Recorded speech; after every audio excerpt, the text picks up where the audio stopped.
भगवत चरणानुरागी प्यारे सज्जनों, आज हम श्रवण करते हैं प्रदोष व्रत की कथा। यह प्रदोष व्रत प्रत्येक महीने में 2 बार शुक्ल पक्ष और कृष्ण पक्ष अधेर या चांदन में महीने में 2 बार आती है और यह भौम प्रदोष है। मंगलवार के दिन प्रदोष आ रहा है। यह इस दिन किस भगवान की किस प्रकार पूजा करना चाहिए और इस पूजा करने से किस चीज की प्राप्ति होती है। भौम प्रदोष भगवान शंकर जी की पूजा करनी होती है और इस दिन व्रत रखकर सायंकाल भगवान शिव की पूजा करने से रोगों से मुक्ति और स्वस्थ दीर्घायु की कामना करते हुए सायंकाल में भगवान शिव जी की पूजा करना चाहिए। सायं पूजा करने के बाद ही भोजन करना चाहिए। यही कथा एक समय सूत जी कह रहे हैं। मंगल त्रयोदशी प्रदोष व्रत की कथा कह रहे हैं। मंगलवार का दिन व्याधियों का नाशक है, रोगों का नाशक है। इस व्रत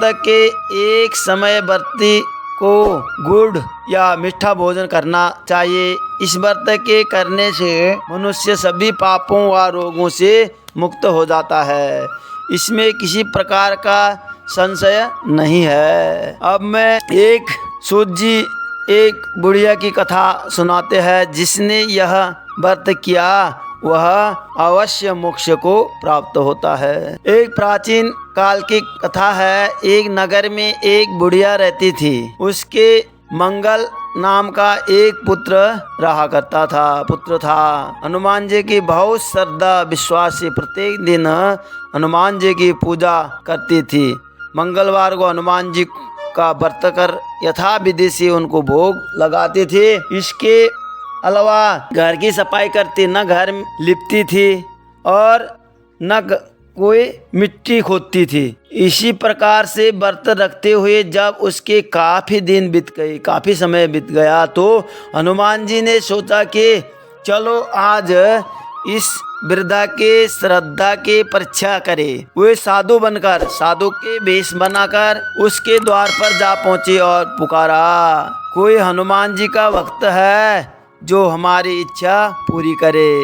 वृद्धा ने यह पुकार सुनी तो बाहर आई और पूछा कि महाराज क्या आज्ञा है। साधु वेशधारी हनुमान जी बोले कि मैं बहुत भूखा हूँ, भोजन करूँगा तो थोड़ी सी जमीन लिप दे। वृद्धा बड़ी दुविधा में पड़ गई। अंत में हाथ जोड़ के प्रार्थना करती है, महाराज लीपने और मिट्टी खोदने के अतिरिक्त जो भी आप कहे वह मैं करने के लिए तैयार हूँ। यद्यपि यह लिप मैं नहीं सकती हूँ और न मैं मिट्टी खोद सकती हूँ। कोई भी और काम बोलो तो मैं अवश्य करूँगी। साधु ने 3 बार वादा कराया तो अपने बेटे को बोला, उसे यहाँ पर लिटाकर उसकी पीठ पर आग जलाकर भोजन बनाऊंगा। वृद्धा ने सुना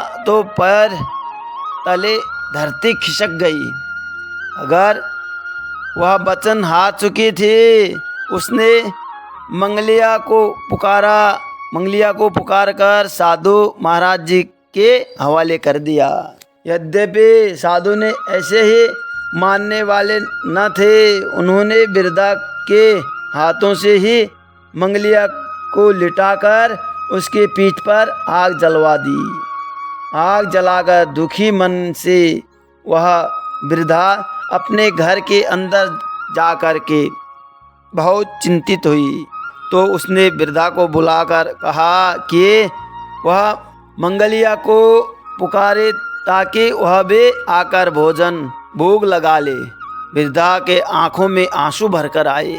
कहने लगे कि अब उसका नाम लेकर मेरे हृदय को और न दुखित कराओ और न कष्ट पहुंचाओ। लेकिन न साधु महाराज न माने तो वृद्धा को भी भोजन के लिए मंगलिया को पुकारना पड़ा।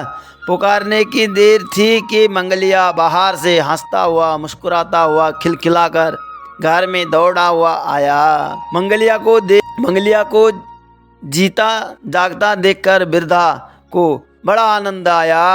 वह साधु महाराज के चरणों में गिर पड़ी। साधु महाराज ने उसे अपने असली रूप के दर्शन कराए। हनुमान जी को अपने आंगन में देखकर वृद्धा को लगा कि जीवन मेरा सफल हो गया। तो इसीलिए कहते हैं कि प्रत्येक ना जाने भगवान किस रूप में प्राप्त हो जाए, जाकी रही भावना जैसे प्रभु मूरते तिन देख जैसी। प्रत्येक प्राणी में, प्रत्येक जीव में भगवान का वास होता है, भगवान स्वरूप होते हैं। इसीलिए